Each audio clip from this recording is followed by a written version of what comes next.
Dieu de l'impossible,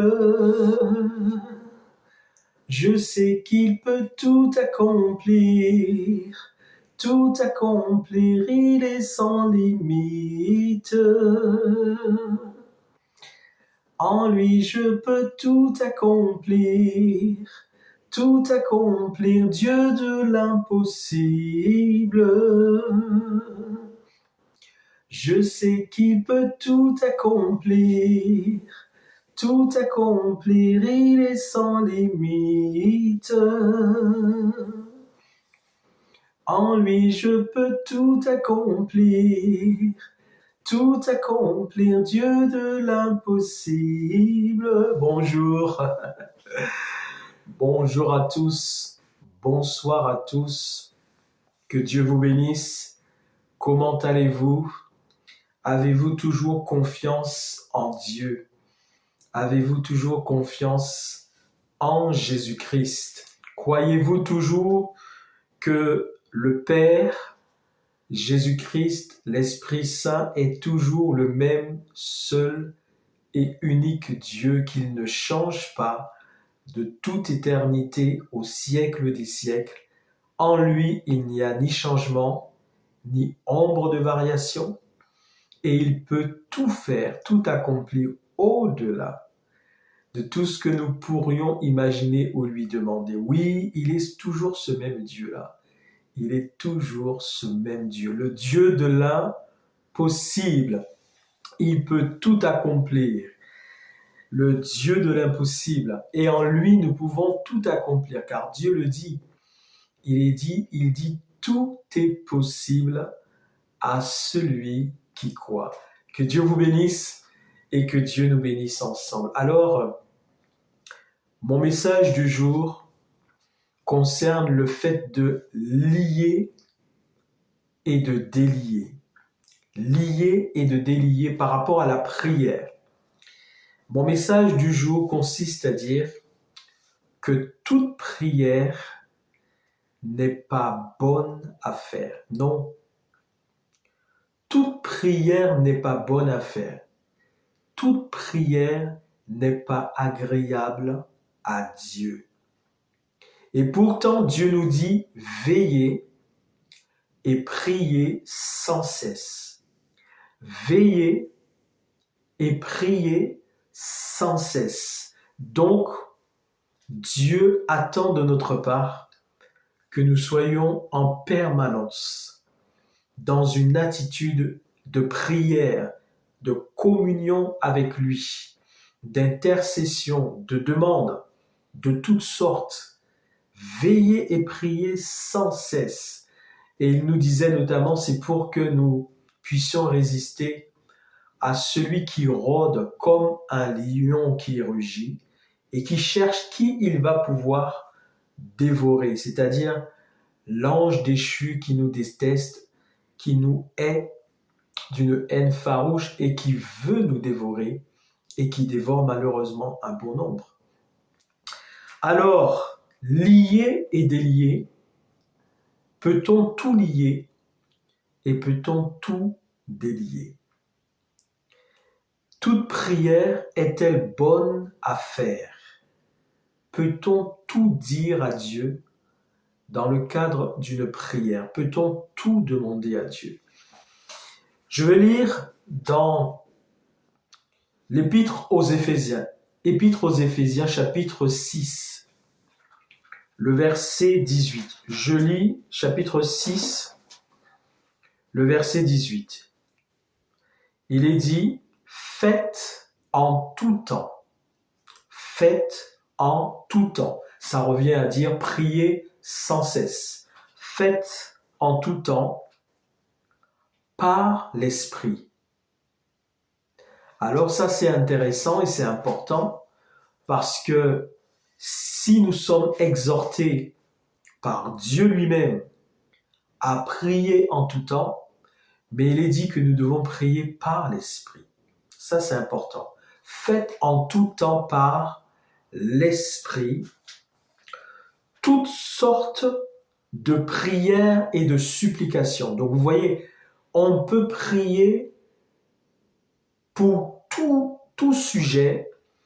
Et il y a différents types de prières. Il y a ce qui s'appelle l'intercession, il y a les requêtes, il y a les supplications, il y a différents types de prières.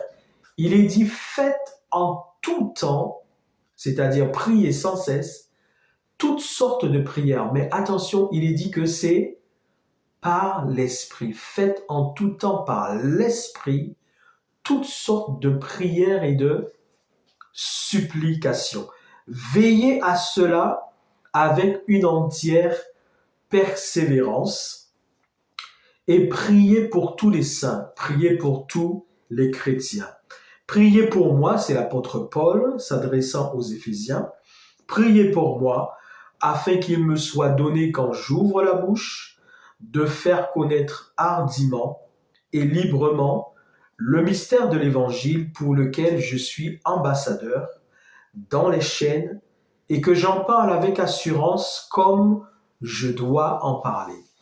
Alors, chers bien-aimés en Jésus-Christ, chère Église de Jésus-Christ, chers chrétiens et vous qui n'êtes peut-être pas enfants de Dieu parce que vous ne vous êtes pas engagés avec Jésus-Christ dans une vie nouvelle que donne Jésus-Christ à ceux qui s'engagent avec lui par la foi en Jésus-Christ, par la repentance par rapport à notre péché et par un engagement qui est symbolique par le baptême d'eau, le baptême par immersion qui est une décision personnelle, une décision consciente de ce que nous faisons. Si vous n'êtes pas encore enfant de Dieu chrétien, par cet engagement envers Jésus-Christ, vous êtes aussi naturellement les bienvenus et vous êtes concernés parce que Dieu vous aime et ce que Dieu veut, c'est que vous puissiez lui appartenir.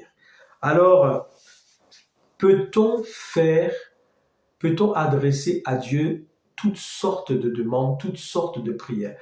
A priori et de prime abord, on pourrait dire oui, parce que il y a un verset qui dit « Priez sans cesse ».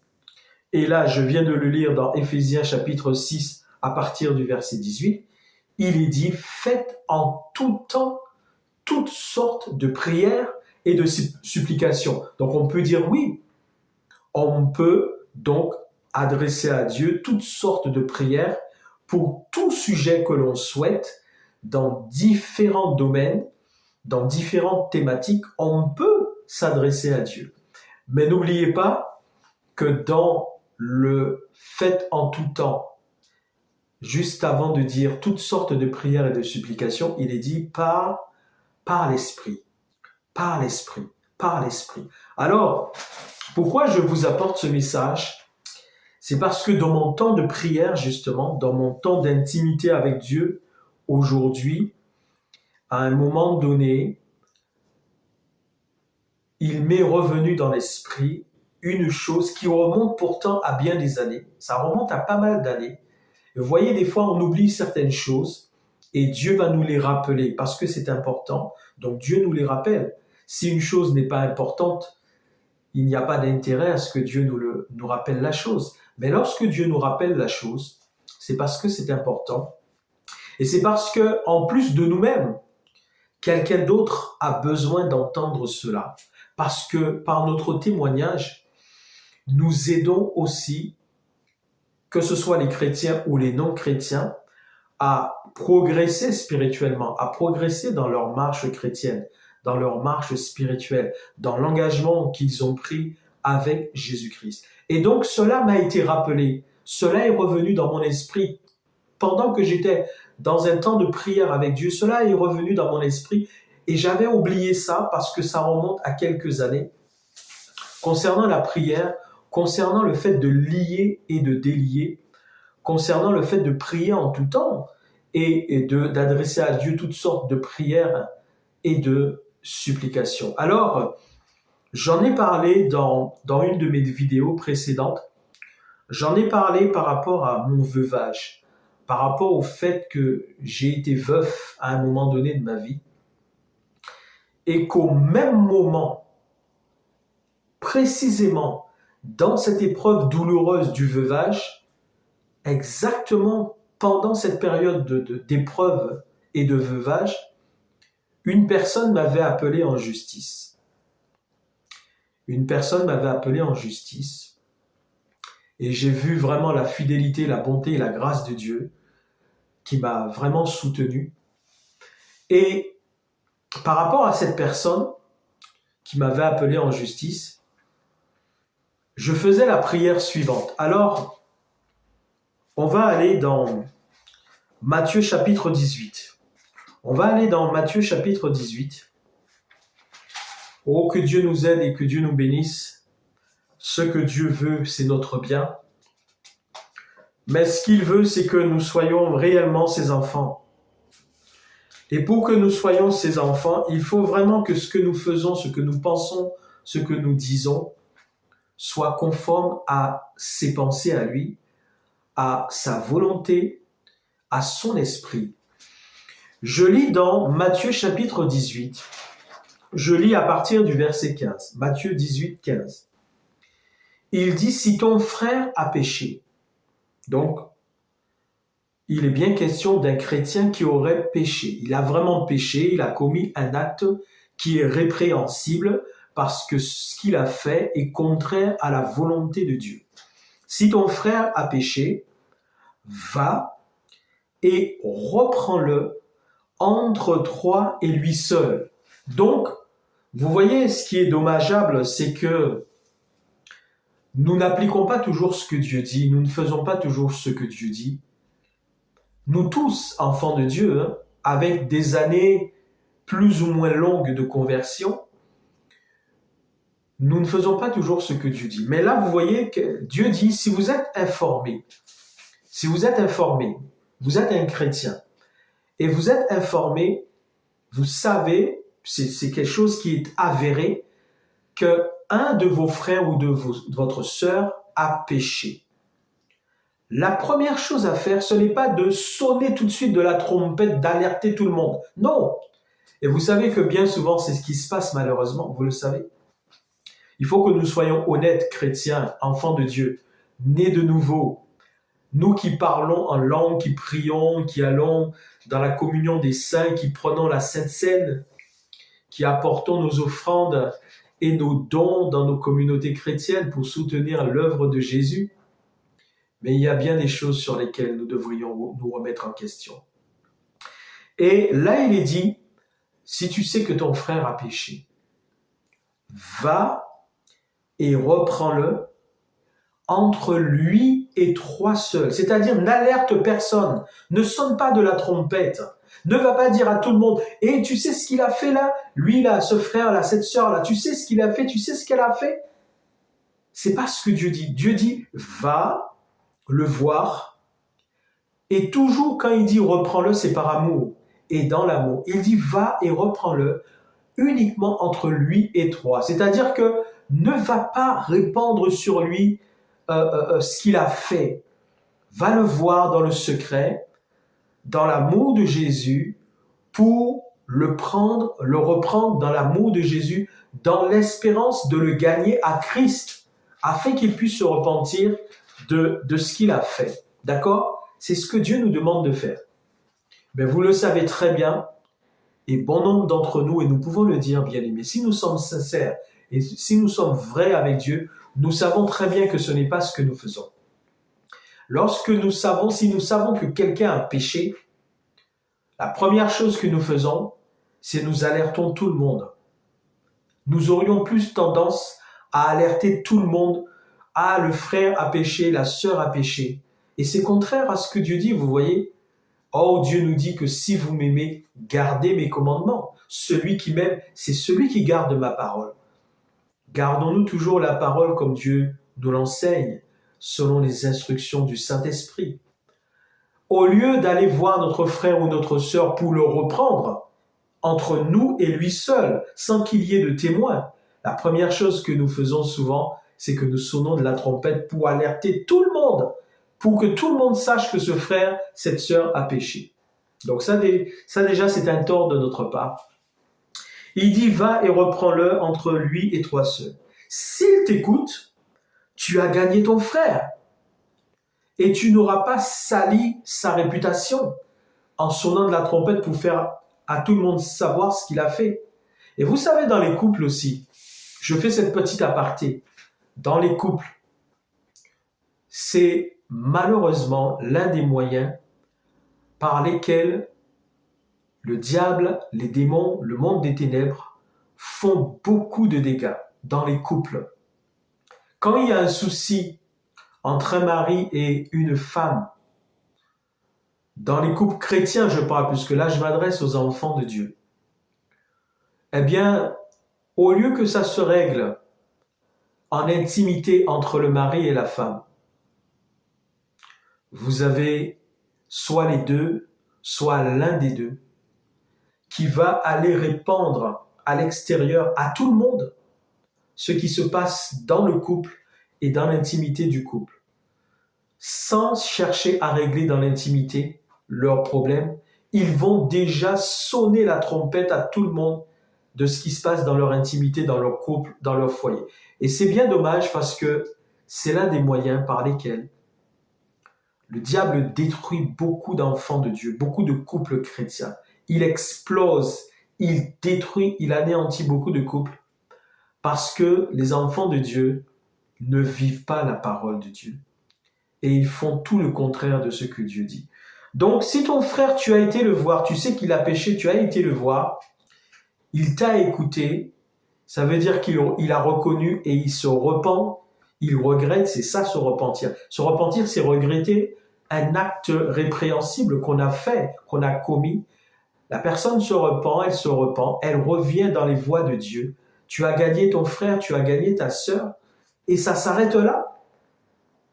Et tu as fait ce que Dieu attendait que tu fasses par son esprit, et Dieu est content de toi, et Dieu t'appellera, c'est bien bon et fidèle serviteur, c'est bien bon et fidèle servante, parce que tu as fait ce que j'attendais de toi. Tu n'as pas été répandre au dehors ce que tu savais, mais tu as été voir ton frère, tu as été voir ta sœur pour la ramener à moi. Vous voyez? Donc, le premier cas, il écoute, tu as gagné ton frère, la chose est réglée. Le deuxième cas, c'est qu'il n'écoute pas. Ça arrive aussi malheureusement qu'il n'écoute pas. À ce moment-là, qu'est-ce que Dieu te dit? Il ne te dit pas non plus d'aller sonner la trompette partout, de répandre partout ce que ton frère, ce que ta sœur a fait, non. Il dit, va chercher 2 ou 3 témoins. Va chercher 2 ou 3 témoins. Vous voyez? Il te dit pas, va chercher 10 témoins, 20 témoins, 30 témoins, non. 2 ou 3, parce que ça faisait partie même de la loi de Moïse, que lorsque quelqu'un venait rapporter quelque chose, ou une personne venait dire quelque chose à propos d'une autre, il fallait que cela se règle sous la présence de 2 ou de 3 témoins. Les choses, on ne pouvait pas écouter quelqu'un comme ça sans qu'il y ait de témoins. Et malheureusement, ce sont les erreurs qui se font même dans le monde chrétien. Quelqu'un vient raconter quelque chose, on l'écoute sans qu'il y ait d'autres témoins, et sans qu'il y ait, excusez-moi, c'est un message que je voyais, sans qu'il y ait d'autres témoins et sans écouter la partie adverse. Alors que Dieu dit, quelqu'un va venir raconter son histoire, on va l'écouter au préalable, et puis vienne l'autre partie qui va venir donner aussi sa version des événements, et on va reconsidérer la chose, vous voyez. Mais tout ça, malheureusement, bien souvent, c'est pas ce qui se fait. Bien souvent, de prime abord, on juge, on condamne, on prend parti. Bon. Allez, je m'arrête là sur cet aparté. Donc, dans le deuxième cas, la personne n'a pas écouté. Le chrétien qui a péché, on a été le reprendre dans l'intimité, il n'a pas écouté, elle n'a pas écouté. Et donc, à ce moment-là, on va prendre 2 ou 3 témoins. On va le voir avec 2 ou 3 témoins. Et à ce moment-là, s'il n'écoute toujours pas, maintenant, c'est là, à ce moment-là, s'il n'écoute toujours pas, même avec 2 ou 3 témoins, on va le faire savoir à ce moment-là à l'église. Parce que un chrétien qui pêche doit se repentir. Donc, s'il raidit son cou, s'il refuse de se repentir, s'il ne veut rien entendre par rapport à ce qu'il a fait, qui nécessite qu'il se repente et qu'il n'écoute pas, même avec les témoins, à ce moment-là, oui, on va le faire savoir à l'église et comme il ne veut rien entendre, on va même le considérer comme un païen. Je le lis, mes amis, je le lis. Il dit, mais s'il n'écoute pas, prends avec toi 1 ou 2 personnes, afin que toute l'affaire se règle sur la déclaration de 2 ou de 3 témoins. S'il refuse de les écouter, dis-le à l'église. Donc ce n'est que là, ce n'est qu'à ce moment-là. Vous voyez, il y a 2 étapes. Il y a la première, où vous avez été le voir seul, il vous a écouté, tant mieux, et ça s'arrête là. Mais s'il ne vous a pas écouté, vous avez pris 2 ou 3 témoins, vous êtes retourné le voir. Il n'écoute toujours pas, à ce moment-là, on doit le faire savoir à l'église. Et vous voyez, il y a 3 étapes. Mais dans la réalité, vous le savez, c'est la vérité. Et si nous sommes honnêtes, dans la réalité, on ne passe pas les 3 étapes, mais on va directement à la 3e étape. Vous le savez, dans beaucoup de cas dans l'Église de Jésus-Christ, les chrétiens qui savent que leurs frères, leurs sœurs ont fait quelque chose de répréhensible, ils vont directement à la 3e étape qui consiste à répandre tout de suite la chose au niveau de l'Église. C'est pas ce que Dieu dit. Et vous savez ça, c'est un manque d'amour. C'est un manque d'amour. Ça révèle les cœurs qui sont durs, les cœurs qui manquent de compassion, les cœurs qui jugent tout de suite et qui n'ont pas pour objectif d'essayer d'aider celui qui est tombé à se relever. Ce sont les cœurs durs qui veulent plus voir les autres s'enfoncer. Et c'est pour ça qu'ils vont directement à la 3e étape. Mais nous voyons dans la parole de Dieu qu'il y a 3 étapes. Avant que l'Église en soit informée, il faut qu'il y en ait 3 étapes. C'est vraiment parce qu'il n'a pas écouté la première fois, il n'a pas écouté la 2e fois avec les témoins, alors là, on est obligé de le dire à l'Église. Et à ce moment-là, si on arrive malheureusement à cette 3e étape où on a été obligé de le faire savoir à l'Église, donc à ce moment-là, il est dit qu'il soit pour toi comme un païen ou un publicain. C'est-à-dire que là, comme il refuse de se repentir, on a bien respecté toutes les étapes que nous enseigne le Seigneur Jésus, que nous enseigne le Saint-Esprit. À ce moment-là, on doit même ne plus considérer cette personne comme un enfant de Dieu. Pourquoi? Parce que la personne refuse de se repentir. Ça veut dire que la personne ne pleure pas sur son péché. La personne ne pleure pas sur son péché. Il y a un problème. Parce que l'Esprit de Dieu qui est dans un chrétien doit emmener ce chrétien qui a vraiment péché, doit l'emmener à se repentir. Donc si le chrétien résiste et refuse de se repentir, ça veut dire qu'il résiste à l'Esprit de Dieu. Et ça veut dire qu'à ce moment-là, c'est sa chair qui domine. Il résiste à l'Esprit de Dieu, il ne veut pas se repentir. Et Dieu dit, dans ce cas-là, on a passé toutes les étapes, l'Église en est informée maintenant, et il refuse toujours de se repentir. Écoutez, là, il faut vraiment le considérer comme un païen, parce qu'il y a un problème dans sa vie chrétienne. Le fait de refuser de se repentir, c'est un manque d'humilité devant Dieu, devant la grandeur de Dieu, devant la gloire de Dieu, devant même le sang de Jésus-Christ, devant le sacrifice de Jésus à la croix, qui a donné sa vie pour sauver tous les hommes. Eh bien, à ce moment-là, il faut le considérer comme un païen, comme un publicain, non pas comme un chrétien. Et là, nous sommes en droit même d'ignorer cette personne. C'est ce que Dieu dit en fait. Nous sommes en droit, d'un point de vue spirituel, de l'ignorer, c'est-à-dire de faire comme si on ne le connaît pas d'un point de vue chrétien. On ne le considère plus comme un frère, on ne la considère plus comme une sœur en Christ. Parce que la personne refuse de se repentir. Vous voyez? Donc ça, c'est ce que Dieu enseigne dans ce cas-là. Et regardez ce qu'il dit. Et c'est dans ce cadre-là qu'il est dit, je vous le dis en vérité, tout ce que vous lierez sur la terre sera lié dans le ciel. Et tout ce que vous délierez sur la terre sera délié dans le ciel.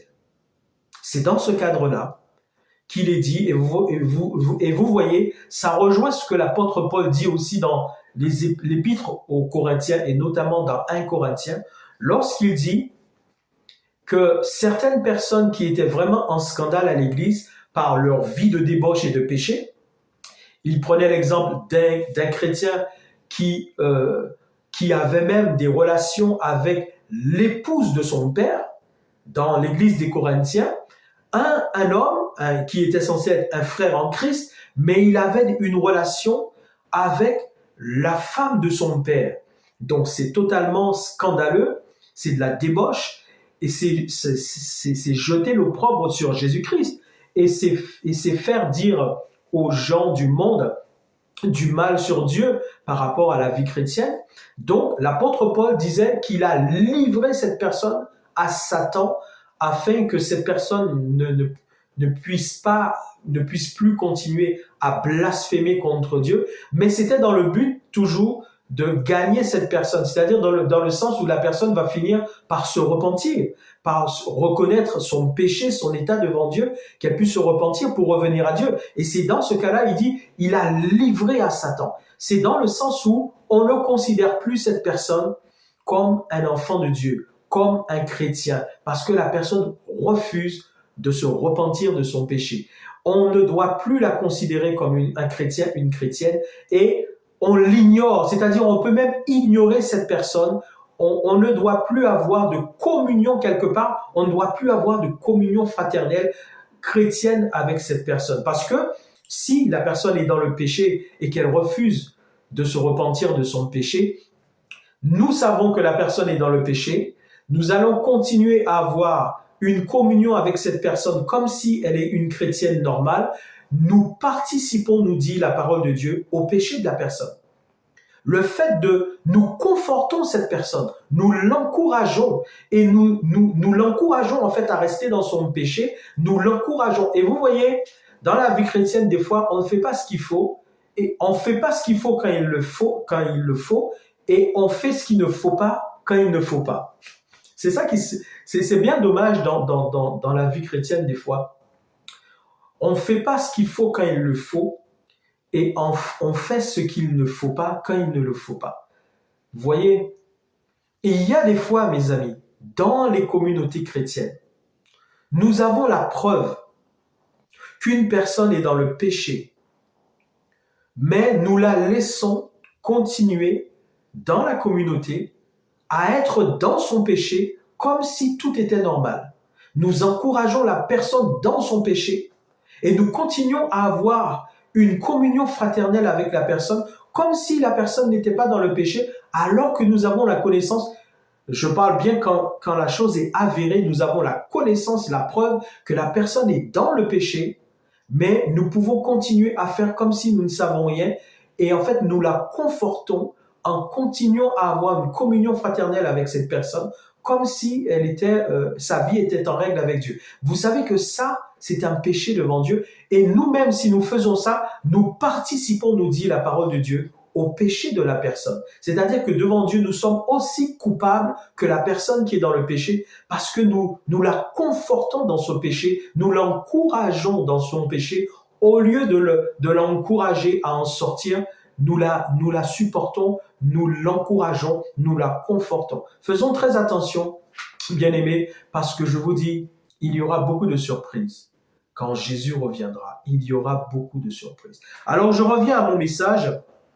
Lier, délier, peut-on toute prière est-elle bonne à faire? Et donc, c'est dans ce cadre-là qu'il est dit, je vous dis que tout ce que vous lirez sur la terre sera lié dans le ciel, et tout ce que vous délierez sur la terre sera délié dans le ciel. Et comme je vous dis, dans cette épreuve déjà dans laquelle je me trouvais en étant veuf de mon épouse, et surtout avec un bébé à l'époque, avec un bébé, et le Saint-Esprit m'a rappelé ça ce matin, Donc, je faisais une prière par rapport à la personne qui m'avait appelé en justice.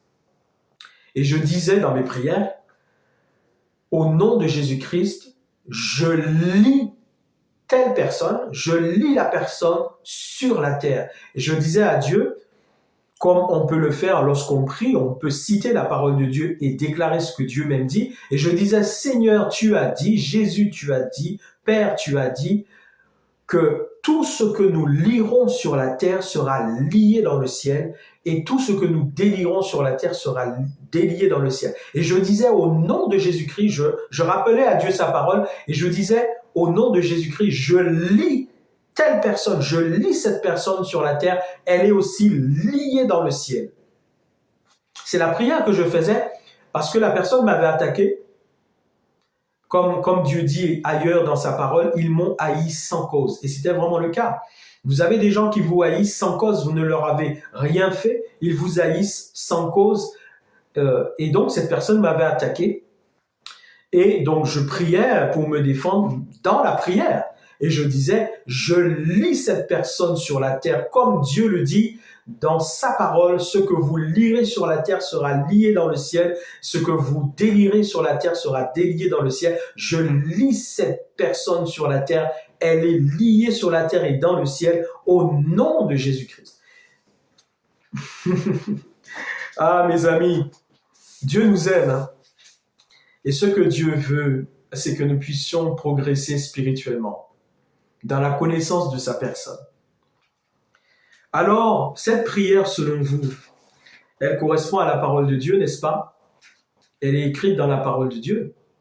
Et c'était aussi, surtout une personne qui allait aussi à l'église. C'était quelqu'un qui allait aussi dans la communion des saints, vous voyez? C'était une personne qui avait aussi pris le baptême. Mais vous savez que toutes les personnes qui vont dans la communion des saints dans les différentes communautés chrétiennes et toutes les personnes qui, devant l'Église, devant Dieu et les anges de Dieu, ont dit à Dieu qu'ils voulaient s'engager avec Dieu par les eaux du baptême et qui effectivement sont passés par les eaux du baptême, vous savez que toutes ne sont pas d'authentiques chrétiennes. Vous avez livré dans l'Église de Jésus. Et cette personne, en tout cas, en faisait partie. C'était vraiment parce que je connaissais la vie de la personne. Je connaissais la personne, je connaissais sa vie. Puisque c'était une personne que je fréquentais, donc je la connaissais. Je connaissais sa vie, ses pensées, sa manière d'être, sa vie. Et la personne allait dans la communion des saints, mes amis. Et la personne avait pris un baptême. Et la personne m'a appelé en justice. Ce qui est totalement contraire à la parole de Dieu. Vous voyez, mes amis. C'est pour ça que Dieu dit, on les reconnaîtra à leurs œuvres, à leurs fruits. On reconnaît un chrétien, une chrétienne, à ses fruits et à ses œuvres. Ce que fait quelqu'un va vous révéler si la personne est née de nouveau ou pas. Dieu dit, vous les reconnaîtrez à leurs œuvres. Ce ne sont pas tous ceux qui disent Seigneur, Seigneur, qui entreront dans le royaume de Dieu, mais seuls ceux qui font la volonté de mon Père qui est dans les cieux. La personne allait dans la communion des saints et la personne était passée par les eaux du baptême et la personne m'a appelé en justice alors que je lui avais rien fait. Et je me trouvais en plus dans un moment de tristesse, de veuvage, d'épreuve. Et dans ce moment-là, la personne fait une démarche en justice contre moi. Mes amis, et moi, je faisais donc, dans mon combat spirituel, je faisais cette prière, je faisais cette prière par rapport à lier et délier. Je disais, Seigneur, tu as dit, tout ce que nous lirons sur la terre sera lié dans le ciel. Au nom de Jésus-Christ, je lis cette personne sur la terre, elle est liée dans le ciel. Ah, Dieu est grand et Dieu est bon. Eh bien, mes amis, je vais vous dire, Dieu m'avait repris sur cette prière-là, mes amis.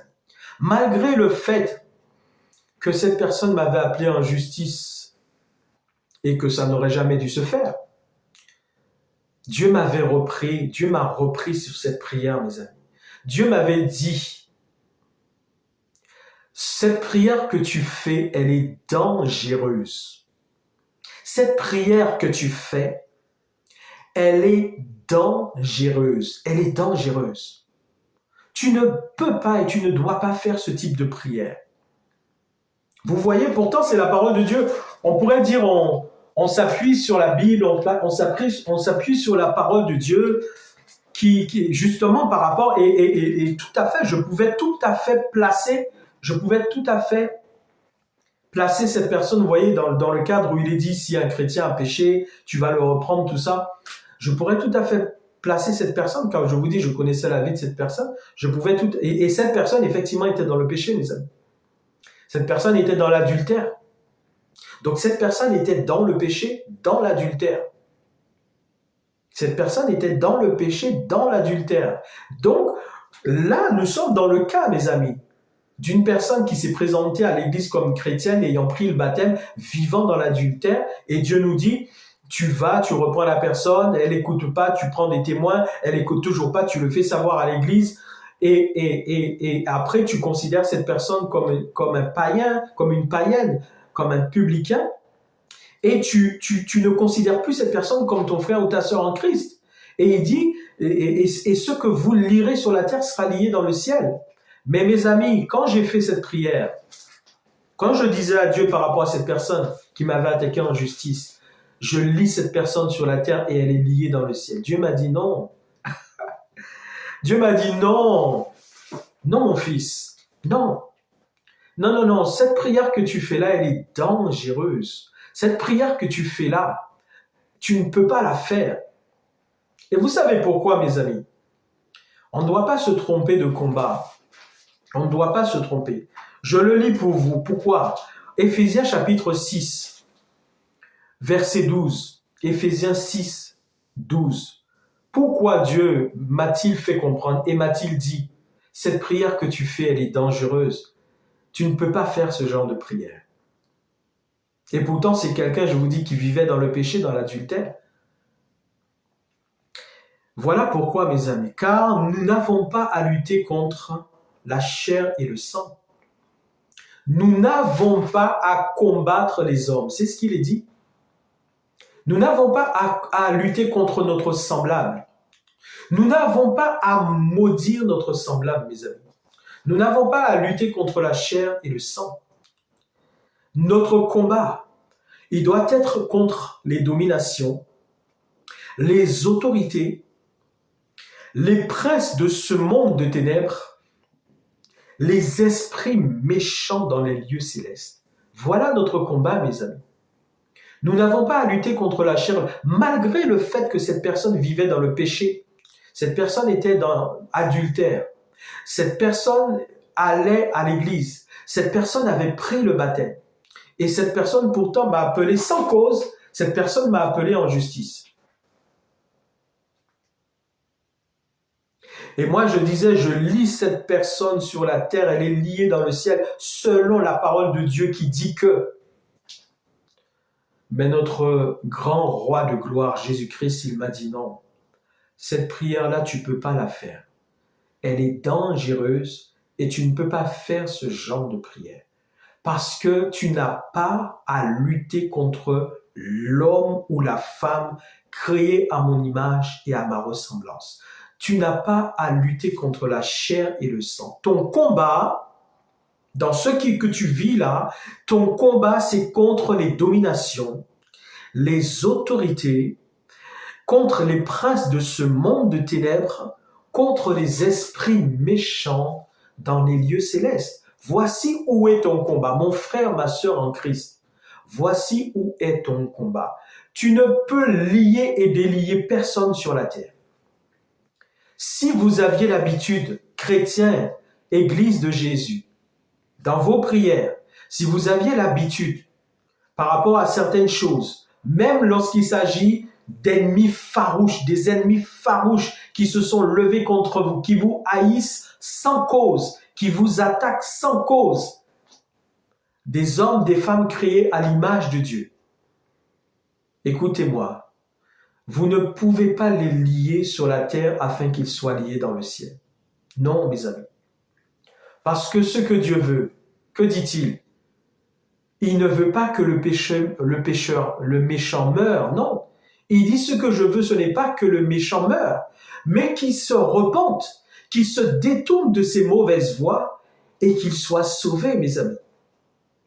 Même si le plus farouche de vos ennemis se lève contre vous, ce que Dieu veut pour cette personne, ce n'est pas qu'elle meure, ce n'est pas qu'elle soit condamnée, ce n'est pas qu'elle parte dans la géhenne, dans les temps ardents de feu et de soufre pour l'éternité. Non, mes amis. Ce que Dieu veut pour cette personne, c'est qu'elle se repente de son péché, qu'elle soit délivrée de son péché et de son mal, qu'elle se tourne vers Dieu, qu'elle reçoive Jésus-Christ comme son Sauveur et son Seigneur, et qu'elle soit sauvée. C'est ce que Dieu veut. C'est pour ça que Dieu m'a dit, non, mon fils, cette prière-là, elle est dangereuse, tu ne peux pas la faire.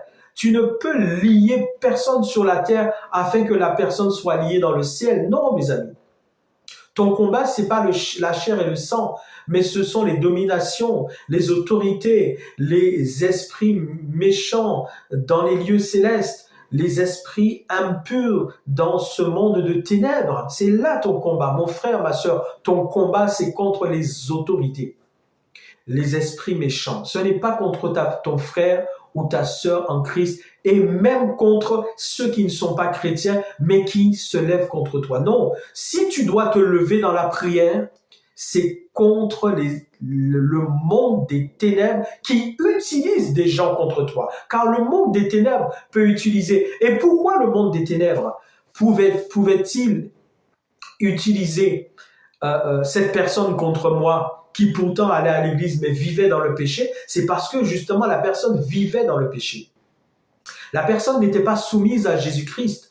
La personne avait une porte grande ouverte dans sa vie pour que les esprits ténébreux puissent entrer, la posséder et l'utiliser contre moi.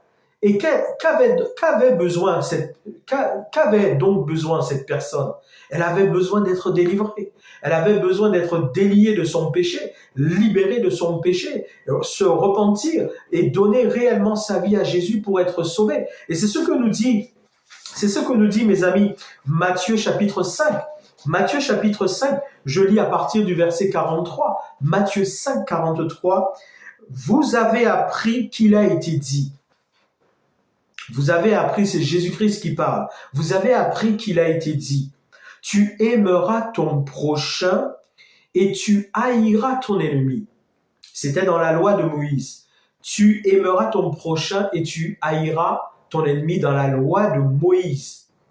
Mais Jésus dit, mais moi je vous dis, celui qui est le chemin, la vérité et la vie. Lorsqu'il est venu, il est venu rétablir la droiture, la vérité, la vie. Il est venu révéler aux hommes ce que Dieu veut réellement. Car si dans le temps passé, des choses avaient été accordées pour un temps, mais lorsqu'il est venu, Jésus-Christ, il est venu en disant aux hommes, mais moi je vous dis, c'est moi qui suis le chemin, c'est moi qui suis la vérité et c'est moi qui suis la vie. Alors écoutez maintenant ce que je vous dis. Moi je vous dis, aimez vos ennemis. Bénissez ceux qui vous maudissent. Faites du bien à ceux qui vous haïssent.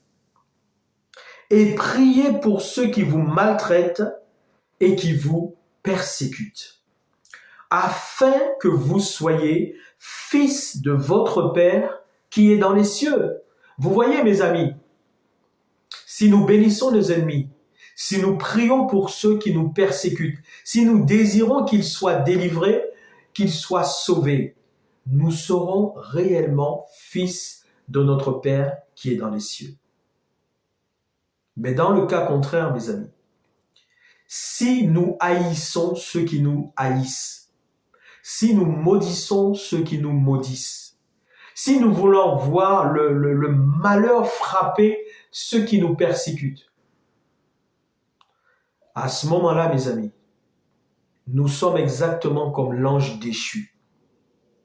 Nous sommes exactement comme cet ange qui est rempli de haine et qui ne connaît que la haine. Tout ce qu'il connaît, c'est la haine. Et à ce moment-là, c'est à lui que nous ressemblons et non pas à Jésus-Christ. Jésus-Christ, lui, nous dit, bénissez et ne maudissez pas. Ceux qui vous persécutent, ceux qui vous haïssent, ceux qui vous maltraitent, priez pour eux, pour qu'ils soient délivrés du mal qui s'est emparé d'eux, afin qu'ils se repentent, qu'ils rencontrent Jésus-Christ et qu'ils deviennent eux aussi des candidats pour le royaume de Dieu. C'est ça que Dieu veut, mes amis. C'est pour ça que Dieu m'a dit, lorsque je priais par rapport à cette personne qui me faisait du mal, il m'a dit non, cette prière-là, elle est dangereuse, mon fils. Tu peux pas la faire. Tu peux pas prier pour lier la personne sur la terre afin qu'elle soit liée dans le ciel. Non, mon fils. Tu peux pas faire cette prière. Tu dois au contraire prier pour briser les chaînes de sa vie, là où l'ennemi l'a emprisonné dans le mal, dans les ténèbres, dans le péché. Tu dois au contraire prier pour qu'elle soit délivrée, qu'elle se repente et qu'elle me donne vraiment sa vie afin qu'elle soit sauvée. C'est ce que j'attends de toi, afin que tu sois vraiment fils de notre Père qui est aux cieux. C'est ça, mes amis. C'est ça. Il dit, si vous aimez, il dit parce que justement, lui, Dieu, il fait lever son soleil sur les méchants et sur les bons. Il fait pleuvoir sur les justes et sur les injustes. Et il dit, si vous aimez ceux qui vous aiment, quelle récompense méritez-vous? Les publicains n'agissent-ils pas de même? Et si vous saluez seulement vos frères, que faites-vous d'extraordinaire? Les païens n'agissent-ils pas de même?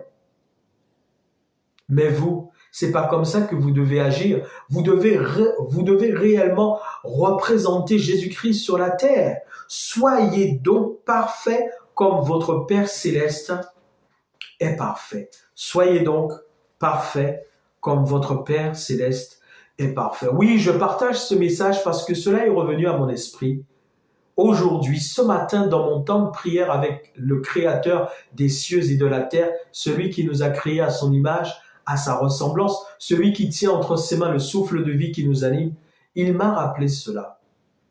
Et je pense que certainement, s'il m'a rappelé cela, non seulement c'est pour moi-même, mais c'est aussi pour que le plus grand nombre puisse en bénéficier parce que, assurément, au milieu de nous tous, enfants de Dieu, il y a certainement de ceux qui maudissent leurs frères, qui maudissent leurs sœurs, qui veulent voir leurs frères ou leurs sœurs chuter, être frappés par le mal, être dans l'épreuve, dans la défaite. Et c'est pas ce que Dieu veut. Il y a là de ceux qui lient leurs frères ou leurs sœurs en Christ sur la terre et qui veulent les voir liés dans le ciel. Non, mes amis, non, cette prière-là, Dieu ne peut pas l'exaucer. Et pourtant, écoutez bien, je continue dans Matthieu 18, là où il est question de lier des liés. Je continue dans Matthieu 18. Regardez bien, regardez ce qu'il est dit. Matthieu 18, je continue la lecture. Je vous dis encore, au verset 19, je vous dis encore, si deux d'entre vous s'accordent sur la terre pour demander une chose quelconque, ça veut dire quelle que soit la chose, si deux d'entre vous s'accordent sur la terre pour demander une chose quelconque, elle leur sera accordée par mon Père qui est dans les cieux. Car là où deux ou trois sont assemblés en mon nom, je suis au milieu d'eux. Si deux ou trois s'accordent sur la terre, il s'agit des chrétiens. Si deux ou trois chrétiens s'accordent sur la terre pour demander à Dieu quelque chose, Jésus dit, le Père vous accordera ce que vous demandez, quel que soit ce que vous demandez. Cela vous sera accordé. Alors, mes amis, s'il est dit que quel que soit ce que vous demandez, cela vous sera accordé par le Père, on pourrait dire, donc, on peut tout demander. On peut demander à ce que telle personne soit liée sur la terre et qu'elle soit liée dans le ciel. On peut demander à ce que notre voisin meure. On peut demander à ce que Dieu nous aide à tricher dans un examen. On peut demander à ce que une maladie frappe telle personne. Mes amis, non. Vous voyez, c'est là des fois où on détourne la parole de Dieu. C'est là où des fois il y a une incompréhension et on fait dire à Dieu ce que Dieu ne dit pas. Pourtant, c'est ce qu'il dit là, non? On pourrait dire, mais si deux ou trois s'accordent pour demander quelque chose quelconque, c'est-à-dire quel que soit ce que vous allez demander, du moment où vous êtes d'accord entre vous, vous allez prier pour quelque chose, vous vous êtes mis d'accord, quelle que soit la chose, vous allez l'obtenir. c'est pas ce que Dieu dit pourtant. Vous voyez, mes amis, ce n'est pourtant pas ce que Dieu dit. C'est-à-dire ce que Dieu semble dire dans ce passage-là que je lis, dans le sens où on le comprendrait, où quel que soit ce que je vais demander à Dieu, je l'obtiendrai, ben c'est pas vrai, c'est pas ce que Dieu dit. Parce que rappelez-vous, dans ce que j'ai lu dans Éphésiens chapitre 6 et le verset 18, il est dit, faites par l'Esprit, faites en tout temps par l'Esprit toutes sortes de prières et de supplications. Mes amis, lorsqu'il est dit si 2 ou 3 s'accordent pour demander quoi que ce soit à Dieu, vous l'obtiendrez. Mes amis, pensez toujours qu'il s'agit que si 2 ou 3 s'accordent par l'Esprit de Dieu, à ce moment-là, ce qu'elles vont demander, mes amis, ce sera toujours quelque chose qui soit conforme à l'Esprit de Dieu. Si 2 ou 3 s'accordent par l'Esprit de Dieu, 2 ou 3 chrétiens, conduits par l'Esprit de Dieu, s'accordent par l'Esprit de Dieu. Donc, quel que soit ce qu'elles vont demander, ce seront des choses en conformité avec l'Esprit de Dieu. Alors oui, à ce moment-là, quel que soit ce qu'elles demandent, elles l'obtiennent. Parce que ce qu'elles demandent est conforme à la pensée de Dieu. Vous voyez, ce qu'elles demandent est conforme à l'Esprit de Dieu. Et non pas, quel que soit ce qu'elles demandent, qui n'est pas conforme à l'Esprit de Dieu, elles vont l'obtenir. Non, mes amis, non. Ce que je demandais à l'époque, malgré la méchanceté de cette personne, malgré le fait que cette personne vivait dans l'adultère, je demandais quelque chose à Dieu où Dieu m'a dit non. Non, mon fils, cette prière est dangereuse. Tu ne peux lier personne sur la terre pour que la personne soit liée dans le ciel. Non, mon fils. Et pourtant, cette personne était méchante. Elle me faisait du mal, sans cause. Et la personne vivait dans l'adultère. Et la personne trompait l'église. La personne avait pris un baptême. La personne allait à l'église. La personne trompait l'église. Mais quand moi je disais, je lis cette personne, elle est liée dans le ciel, Dieu m'a dit non, non. C'est trop dangereux ce que tu dis là. Tu ne peux pas faire ce genre de prière. Mes amis, c'était là le message que je tenais à partager avec vous. Ça va aider beaucoup, je le crois, à changer leurs prières, leurs pensées, leurs désirs et leur manière de prier, même quand des gens vous font du mal. Même quand des gens vous font du mal. Peut-on adresser à Dieu toutes sortes de prières? Oui, mais conduit par l'Esprit de Dieu. Si c'est vraiment conduit par l'Esprit de Dieu, nous sommes sûrs que nous serons exaucés du moment où c'est conduit par l'Esprit de Dieu. Mais si ce n'est pas conduit par l'Esprit de Dieu, parce qu'il est bien dit, faites en tout temps par l'Esprit. Et ailleurs, il est aussi dit, je veux que les hommes prient en tout lieu, écoutez bien, je veux que les hommes prient en tout lieu, en élevant vers le ciel des mains pures.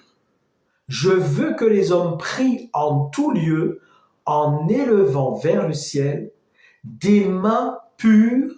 Et écoutez la suite, c'est 1 Timothée, je crois, 1 Timothée chapitre 2, verset 8, 1 Timothée 2, 8. Je veux que les hommes prient en tout lieu, en élevant des mains pures, et il dit sans colère, ni esprit de dispute. Sans colère, ni esprit de dispute. Ça veut dire quoi, mes amis?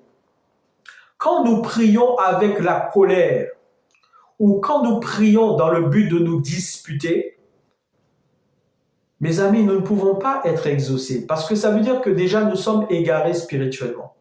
Si quelqu'un prie avec la colère, la personne prie dans la colère, ou elle prie dans le but de se disputer, que ce soit avec Dieu ou que ce soit vis-à-vis de quelqu'un d'autre, c'est un esprit de dispute qui est dans la personne. Eh bien, la personne est déjà dans l'égarement spirituel. Et ça veut dire que ce qu'elle va demander à Dieu, elle ne sera pas exaucée, mes amis.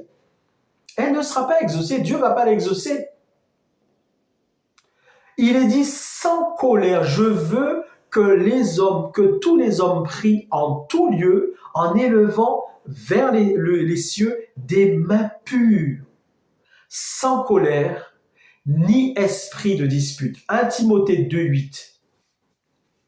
Donc l'inverse, qui ferait qu'on prierait avec colère ou dans un esprit de dispute, ferait qu'on serait déjà disqualifié, mes amis. Donc si quelqu'un prie en ce sens-là, mon frère, ma sœur en Christ, si tu pries dans ce sens-là, avec de la colère ou un esprit de dispute, tu es déjà disqualifié devant Dieu. Dieu ne va pas t'exaucer. Mais attention, si Dieu ne t'exauce pas, il y en a un qui peut t'exaucer. C'est l'ange déchu et toute son armée des esprits déchus. Et tu pourras croire que Dieu t'a exaucé contre un chrétien ou contre quelqu'un, alors que Dieu n'est pas du tout dans la prière que tu as faite. Dieu ne t'exauce pas, Dieu n'approuve pas cette prière, il ne répond pas à cette prière. Mais l'ange déchu pour te tromper, puisque tu es déjà égaré spirituellement, parce que tu es dans la colère et tu es dans un esprit de dispute. L'ange déchu, lui, il va venir te tromper. Et tu vas dire, regarde, Dieu m'a exaucé, Dieu est avec moi, j'ai prié et regarde, il m'a répondu. Mais non, ce n'est pas Dieu qui t'a répondu. Parce que Dieu n'exauce pas ce genre de prière. Dieu n'exauce pas la prière de la colère. Dieu n'exauce pas la prière de la dispute. Dieu ne t'a pas exaucé. L'ange déchu et son armée des anges déchus sont venus et ils t'ont trompé. Et tu vas dire, Dieu t'a exaucé contre quelqu'un, c'est pas vrai. Ce n'est pas vrai, mon ami. Ce n'est pas vrai. Ce n'est pas vrai. Vous savez, si Dieu doit frapper quelqu'un qui vous fait du mal, parce que ça arrive, et nous avons nombre d'exemples dans la parole de Dieu. Si Dieu doit frapper quelqu'un qui vous fait du mal, dans le cas où vous n'avez rien fait, et Dieu doit frapper quelqu'un qui vous fait du mal, c'est Dieu qui le fera, mais vous n'avez pas, nous n'avons pas à demander à Dieu de frapper des gens. Nous n'avons pas à demander à Dieu de frapper les gens, et encore moins nos frères et sœurs en Jésus-Christ. Si Dieu doit frapper quelqu'un, c'est Dieu qui le fera lui-même, dans sa justice. Mais nous-mêmes, nous n'avons pas à faire ce genre de prière contre quiconque, chrétien ou non chrétien. Alors, si vous vous êtes laissé tromper parce que vous étiez en colère, vous étiez dans un esprit de dispute, vous avez fait ce genre de prière et vous dites Dieu vous a exaucé, sachez déjà que ce n'est pas Dieu qui vous a exaucé. Ce n'est pas Dieu qui vous a exaucé. Ce sont les esprits impurs qui vous ont trompé. Dieu ne vous a pas exaucé. Repentez-vous, demandez à Dieu pardon, cherchez toujours l'Esprit de Dieu dans vos moments de prière pour que Dieu vous éclaire, Dieu nous éclaire et que nous fassions vraiment des prières qui plaisent à Dieu. Oui, mes amis, Dieu m'a rappelé cela. Je n'étais pas du tout je vous rassure, je n'étais surtout pas en train de faire de prière contre quiconque, surtout pas.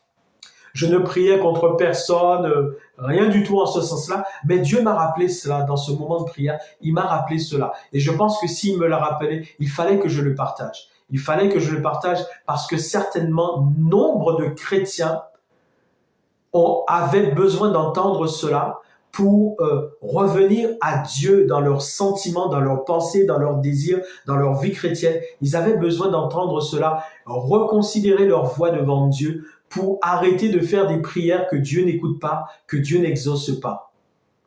Et qu'ils recherchent la vie de l'Esprit pour que lorsqu'ils prient, ils soient conduits par l'Esprit de Dieu, comme il nous est dit, sans colère, sans esprit de dispute, en tout temps, par l'Esprit, toutes sortes de prières et de supplications. Oui, que Dieu nous bénisse, que Dieu vous bénisse, que Dieu nous bénisse ensemble. Et je vous dis donc à très bientôt pour un prochain message.